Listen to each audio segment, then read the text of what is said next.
Source Y combinators. OpenAI ने decide किया था कि वो एजीआई यानी आर्टिफिशियल जनरल इंटेलिजेंस बनाएंगे जब दुनिया के 99% लोगों को ये क्रेजी लगता था। सिर्फ 1% लोग ही इस मिशन से कनेक्टेड फील करते थे, पर वही लोग बहुत स्मार्ट थे और मिशन की वजह से एक जगह आ गए। शुरू में सब कुछ अनसर्टेन था, प्रोडक्ट आइडिया नहीं था, रेवेन्यू का प्लान नहीं था। सिर्फ थोड़े लोग थे जो रिसर्च पेपर लिखने की सोच रहे थे। उस टाइम पे एआई का हाइप नहीं था, लैंग्वेज मॉडल्स काम नहीं करते थे और सबको लगता था कि ये इम्पॉसिबल है।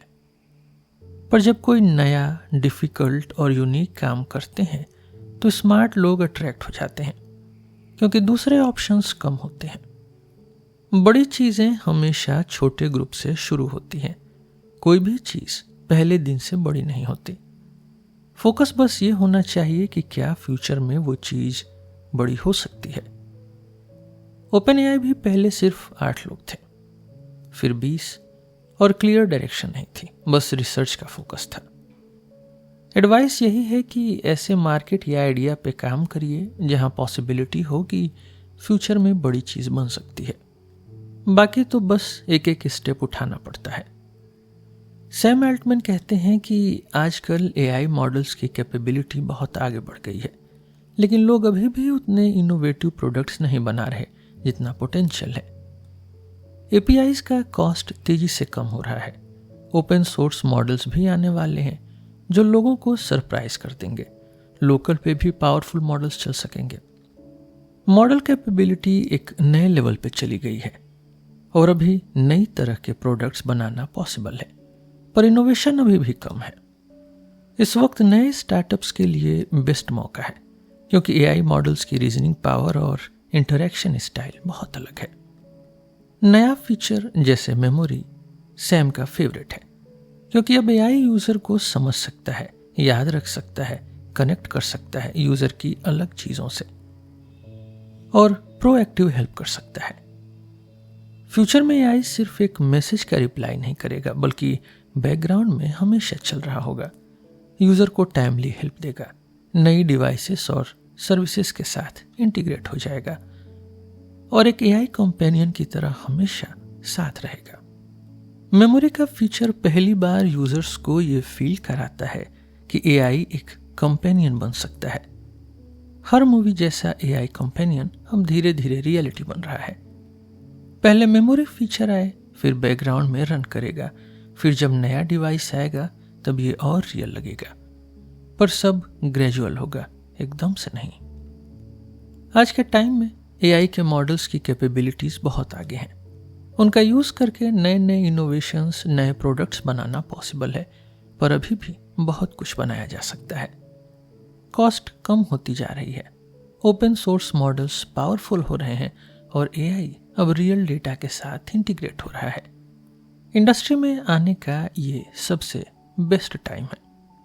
सैम कहते हैं कि आज लोग चैट जीपीटी को अपनी जिंदगी के ऑपरेटिंग सिस्टम की तरह यूज कर रहे हैं, हर जगह इंटीग्रेट कर रहे हैं, अलग अलग डेटा सोर्सेस से जोड़ रहे हैं, डिवाइसेस, मेमोरी और मॉडल्स जो हमेशा बैकग्राउंड में चलते हैं, सब मिलके एक पावरफुल सिस्टम बना देते हैं। आगे चल के कुछ काम लोकल डिवाइसेस पे होगा, कुछ क्लाउड पे, मतलब दोनों का मिक्स होगा। अगर वर्कलोड लोकल डिवाइस पे शिफ्ट हो सके तो ओपनएआई भी खुश होगा क्योंकि अभी इंफ्रास्ट्रक्चर स्केल करना बहुत टफ है। ग्रोथ इतनी तेज है कि अभी भी रिसोर्सेस की दिक्कत होती है। सैम कहते हैं कि आज के मॉडल्स जैसे O3, O4 mini reasoning models हैं और 4O जैसे मल्टी मॉडल मॉडल्स भी हैं। ये दोनों इवॉल्व हो रहे हैं। फ्यूचर में गोल है कि एक ही इंटीग्रेटेड मॉडल हो जो deep reasoning, perfect video, live generation सब कुछ एक साथ कर सके, जिससे नया टाइप का कंप्यूटर इंटरफेस बनेगा। जैसे एआई लाइव रिसर्च करे, कोडिंग करे, वीडियो बना सके, इंटरैक्ट भी कर सके। ये सब कंबाइन होके एआई को एकदम नए लेवल पे ले जाएगा। जब ये हो जाएगा तो रोबोट्स जैसा यूज केस भी आसान हो जाएगा। ओपन एआई का प्लान है, पहले एआई को सही लेवल पे ले आइए, फिर उसको रोबोट से कनेक्ट करिए। कुछ साल में रोबोट्स यूजफुल काम करने लगेंगे, पर बिलियन रोबोट्स बनाना टाइम लगेगा। एआई और रोबोटिक्स से मैन्युफैक्चरिंग वापस अमेरिका जा सकती है, पर पूरा नया अप्रोच चाहिए। ओल्ड पॉलिसी से काम नहीं चलेगा।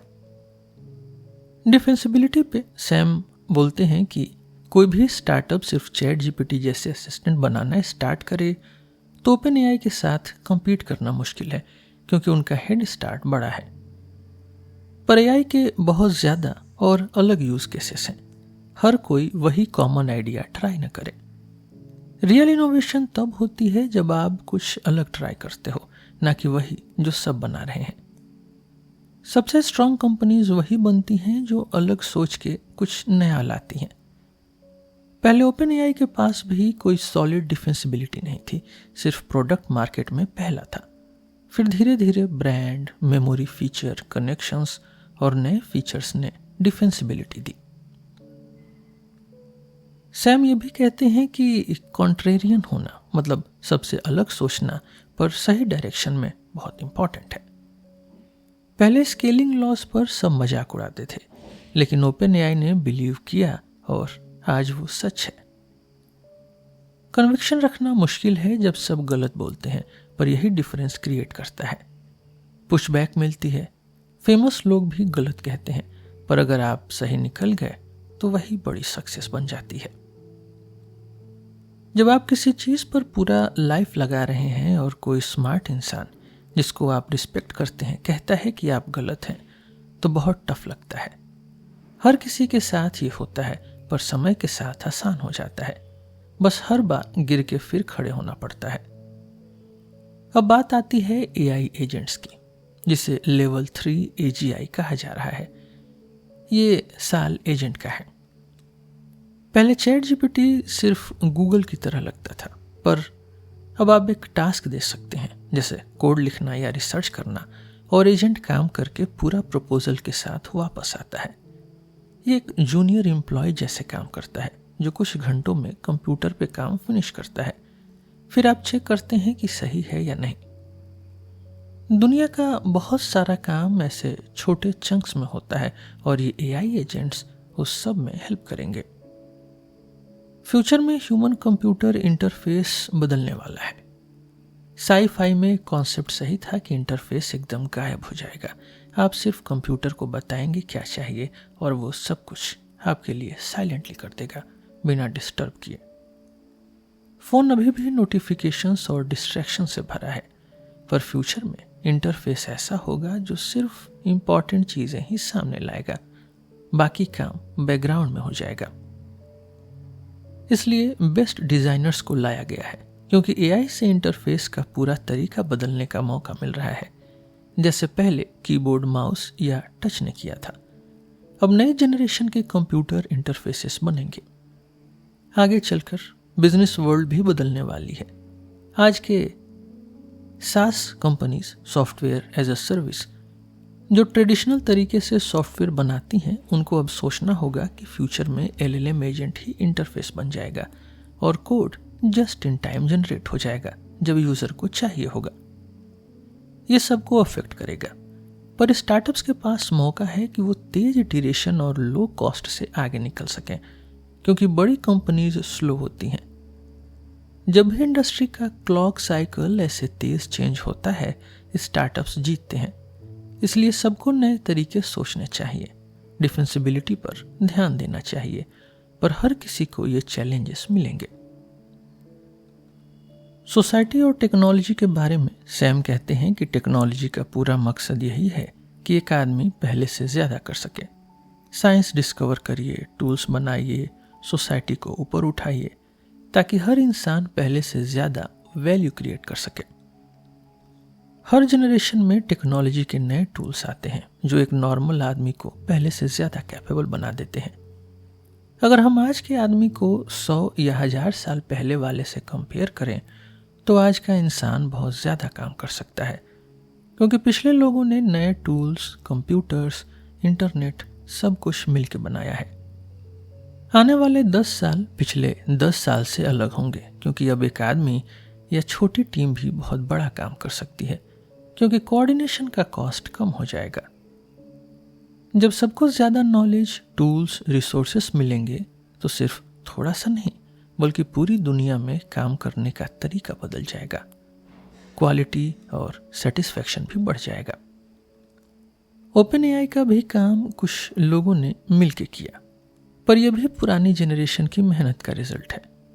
पूरे वर्ल्ड में अभी भी बहुत लोग हैं जिन्होंने एआई या नई टेक्नोलॉजी ट्राई नहीं की है या सिर्फ चैट जीपीटी को चैट बॉट जैसे यूज करते हैं, पर असली फ्यूचर उनको अभी समझ नहीं आया। लेकिन जिन लोगों के पास ये टेक्नोलॉजी पहले है उनके पास फ्यूचर बनाने का बेस्ट मौका है। हायरिंग के बारे में ये सीखा कि सबसे इंपॉर्टेंट चीज़ ये है कि स्मार्ट, ड्रिवन, सेल्फ मोटिवेटेड लोग लाइए जो टीम में मिलकर काम कर सकें, विजन के साथ अलाइंड हो और ट्रैक रिकॉर्ड हो कि ये लोग काम कर लेते हैं।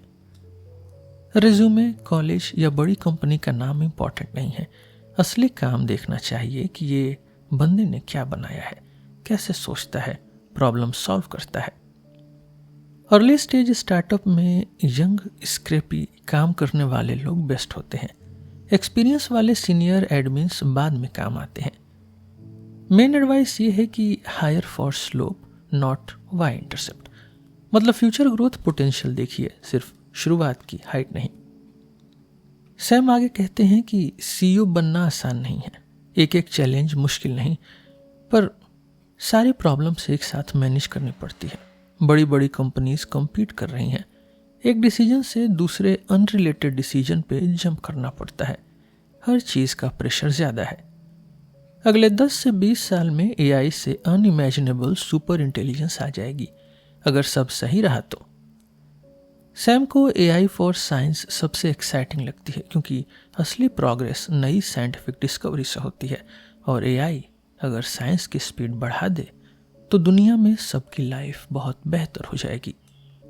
सैम कहते हैं कि उनका एनर्जी और एआई दोनों पे फोकस था, पर पहले रियलाइज नहीं किया कि एक दिन एनर्जी ही इंटेलिजेंस का रियल लिमिट बन जाएगी, जब तक ओपन एआई स्टार्ट नहीं हुआ था। एनर्जी और एआई आपस में डीपली कनेक्टेड हो जाएंगे और ये आगे चलकर और इम्पोर्टेंट होगा। एआई और एनर्जी दोनों का रिलेशन पहले अलग अलग था, लेकिन अब लगता है कि फ्यूचर में इंटेलिजेंस ऑन टैप और एनर्जी ऑन टैप दोनों चाहिए होगा, ताकि हम दुनिया में कुछ भी बड़ा और अलग कर सकें। हिस्ट्री में क्वालिटी ऑफ लाइफ और एनर्जी एक्सिस का डायरेक्ट रिलेशन है। जितनी सस्ती और ज़्यादा एनर्जी मिलती है उतना सोसाइटी का स्टैंडर्ड ऑफ लिविंग बढ़ता है। सैम कहते हैं कि उनका ऑब्सेशन हमेशा रेडिकल अबंडेंस था। फ्यूचर को कैसे ड्रामेटिकली बेटर बनाया जाए, इसके लिए एनर्जी और एआई दो सबसे बड़े लेवर्स हैं। अब वो सोच रहे हैं कि कितनी एनर्जी हम अर्थ पे बना सकते हैं बिना प्लेनेट को ओवरहीट किए, या फिर फ्यूचर में जीपीयूज स्पेस में ले जाने पड़ेंगे। उनका ऑप्टिमिज्म है कि टेक्नोलॉजी के थ्रू हम सबके लिए अबंडेंस क्रिएट कर सकते हैं। ये सोचना टेक्नोलॉजिस्ट का कोर बिलीफ है। इस अबंडेंस की जर्नी में गवर्नमेंट का भी रोल है, पर असली काम ये है कि टेक्नोलॉजी बनानी है। जो कुछ बची हुई साइंटिफिक पजल्स हैं उन्हें सॉल्व करना है, फिर इंफ्रास्ट्रक्चर बनाना है ताकि यह टेक्नोलॉजी हर किसी तक पहुंचे। एआई को सैम ट्रांजिस्टर जैसी एक टेक एनोलॉजी से कंपेयर करते हैं। जैसे ट्रांजिस्टर के आने के बाद दुनिया में सब कुछ बदल गया था, एआई उससे भी तेज स्पीड से बदलाव लाएगा। 5 साल में ही GPT-3 एपीआई से पीएचडी लेवल इंटेलिजेंस तक आ गई। अगले 5 साल में और तेज प्रोग्रेस होगी। टेक्नोलॉजी और इंफ्रास्ट्रक्चर रेडी हो गए, फिर हर स्टार्टअप और क्रिएटर ये नया मैजिक लेकर वर्ल्ड के लिए यूज करें। स्टार्टअप्स और एंटरप्रेन्योर्स के लिए सबसे इंपॉर्टेंट लेसन ये है कि कन्विक्शन और रेजिलियंस जरूरी है। स्टार्टअप्स हमेशा सक्सेसफुल नहीं होते, पर हार मान लेना नहीं चाहिए। हर फेलियर के बाद दोबारा ट्राई करना ज़रूरी है। अपने इंस्टिंक्ट्स पे ट्रस्ट बढ़ाइए, अपने डिसीजन मेकिंग इम्प्रूव करिए, और जो काम आपको सही लगता है उस पर काम करिए, चाहे वो अभी पॉपुलर ना हो। सबसे सेटिस्फाइंग काम वही होते हैं जो सबसे मुश्किल भी होते हैं। एंटरप्रेन्योर बनना बिल्कुल वैसा ही है जैसे बड़ी रिस्पॉन्सिबिलिटी उठाना। अच्छे मूवमेंट्स एक्सपेक्ट से ज़्यादा अच्छे होंगे, मुश्किलें एक्सपेक्टेशन से ज़्यादा टफ होंगी, पर सिर्फ लगातार मेहनत करते रहना है। आज के लिए बस इतना ही। हम फिर मिलेंगे आपसे एक नए एपिसोड में एक नए टॉपिक के साथ। मेरा नाम है रोहित और आप सुन रहे थे सिलेबस विद रोहित। धन्यवाद।